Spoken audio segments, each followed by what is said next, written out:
पुनर्जन्म। पुनर्जन्म एक गहन अनुभव है। ये आत्माएं धरती पर जाने के लिए ऐसे ही तैयार होती हैं जैसे युद्ध के अनुभवी सिपाही लड़ाई के लिए कमर कस लेते हैं। आत्माओं के लिए यह ज्ञान की सर्वज्ञता का आनंद उठाने का अंतिम अवसर होता है कि वे नया शरीर धारण करने से पहले वह क्या है। मेरा अंतिम मामला एक स्त्री की आत्मा का है जिसने हमें धरती पर अपनी सबसे नई यात्रा का विवरण दिया। इस मामले में डॉक्टर पूछते हैं कि क्या अगले जीवन में पुनर्जन्म लेने का तुम्हारा समय आ चुका है? तो माध्यम कहती है हाँ, आ चुका है और इस समय धरती पर 20वीं शताब्दी है। मैं उस समय में जीना चाहती हूँ क्योंकि ये अनेक परिवर्तनों से भरा एक अच्छा समय है। मैं इस जीवन के कुछ हिस्से पहले ही देख चुकी हूँ। मैं अपने इस भावी जीवन की योजना के सभी विकल्पों पर मेरे मार्गदर्शक के साथ अंतिम वार्तालाप कर रही हूँ। मैं अपने घर को छोड़कर जा रही हूँ, किंतु इस नए अवसर के लिए मैं खुश हूँ कि देखते हैं आगे मेरे जीवन में क्या होने वाला है। जाने से पहले मैं हर किसी को अलविदा कहती हूँ। यह कठिन हो सकता है, खैर जो भी हो। उन्होंने मुझे शुभकामनाएं दी और मैं उनसे दूर चली जाती हूँ, अकेली यूं ही इधर उधर घूम रही हूँ। यहाँ कोई अधिक हड़बड़ी नहीं है। मेरे मार्गदर्शक मुझे अपने विचारों को एकत्र करने की अनुमति देते हैं। जब मैं बिल्कुल तैयार हो जाती हूँ, वह मेरे मार्गदर्शन के लिए प्रोत्साहित और आश्वासन करने के लिए आते हैं और वह जानता है कि मैं जाने के लिए अब तैयार हूँ। ये दौर प्रेरणाओं का है, एक नया शरीर, आगे बढ़ते जाना है। अब मैं इस माध्यम को उसके नए जीवन से पहले अंतिम बार इस आत्मालोक को छोड़ने के लिए तैयार करता हूँ। मैं यहाँ पर उतना ही सावधान हूँ जितना कि सामान्य आयु में पीछे की ओर जाने के बाद पहली बार आत्मालोक में ले जाते समय था।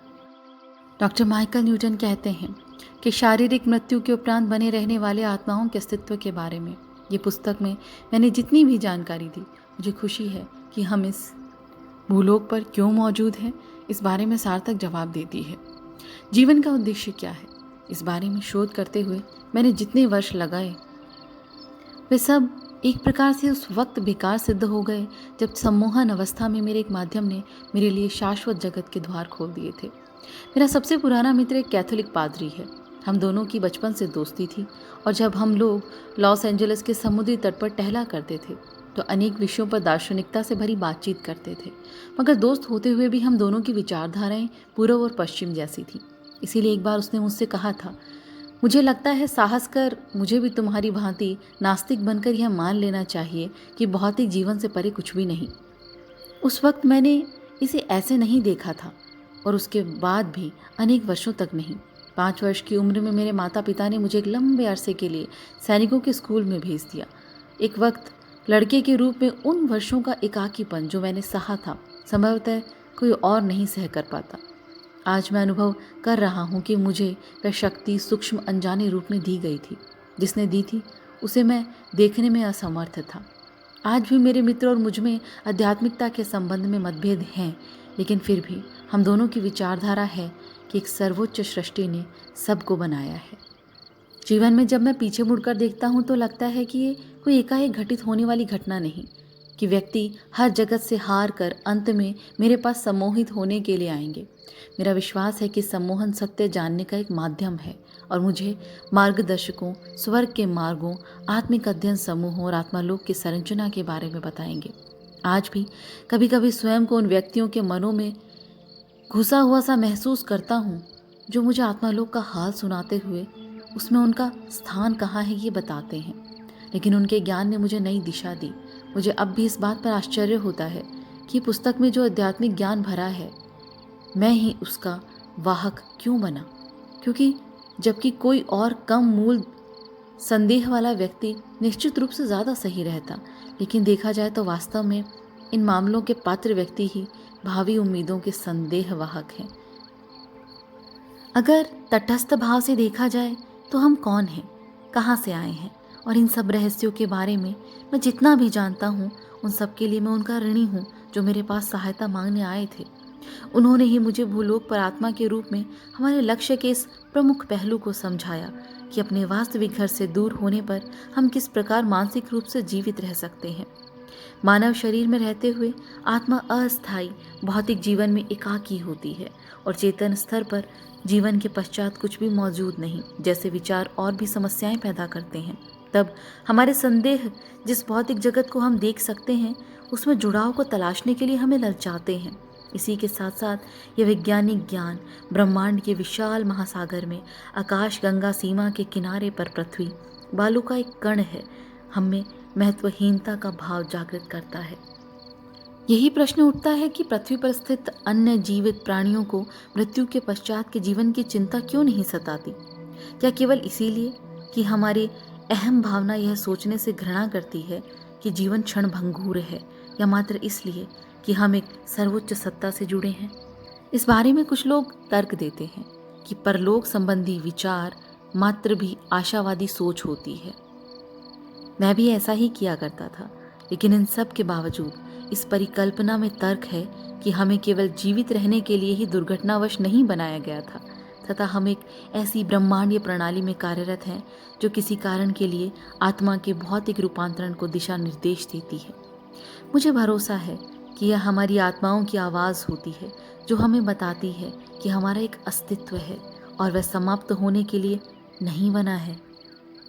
मैं मानता हूँ कि मेरे पास जितने भी मामले हैं, मृत्यु के पश्चात के जीवन के बारे में जितना भी ब्यौरा है, उसको साबित करने का कोई आधार नहीं है।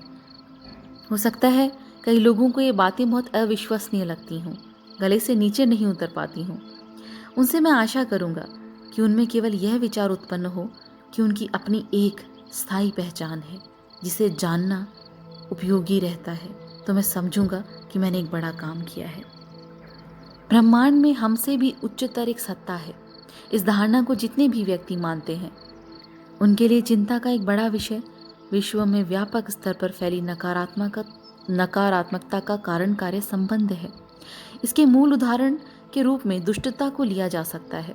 जब मैं अपने माध्यमों से यह प्रश्न करता हूँ कि हमसे प्यार करने वाला ईश्वर हमें कष्ट क्यों देता है, तो जो उत्तर मुझे मिलते हैं उनमें आश्चर्यजनक रूप से ज़रा सा अंतर होता है। मेरे माध्यम कहते हैं हमारी आत्माएं उस सृजनहार ने जन्मी हैं जिसने सोच समझकर पूरी शांति की व्यवस्था हमारी पहुंच से बाहर रखी है ताकि हम उसे पाने के लिए कठोर कर्म करें। हम अपनी गलतियों से सीखते हैं। अच्छे आचार व्यवहार का भाव हमारी प्रकृति की मूल कमियों को उजागर करता है। वह जो अच्छा या सद नहीं होता वह हमारी परीक्षा लेता है, और अन्यथा हमें अच्छा होने की प्रेरणा होगी ही नहीं, और न ही हम ये आंक पाएंगे कि हमने कितना विकास किया।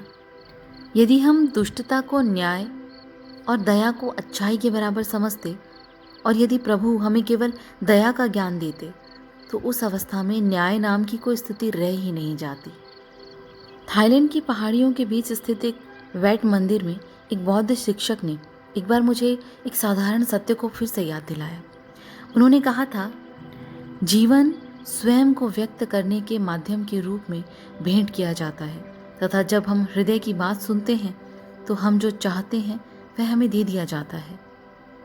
हम न केवल अपने लिए बल्कि जीवन में दूसरों के लिए भी विकास की उच्चतम संचेतना के विकास की जिम्मेदारी का वहन करते हैं। इस प्रकार हमारी यात्रा सामूहिक होती है। हमारे जीवन भर के लिए कर्म की योजना बनाई गई है ताकि हमारे लिए प्रत्येक परीक्षा इतनी बड़ी ना बन सके कि हम उसे सहन ही ना कर पाए।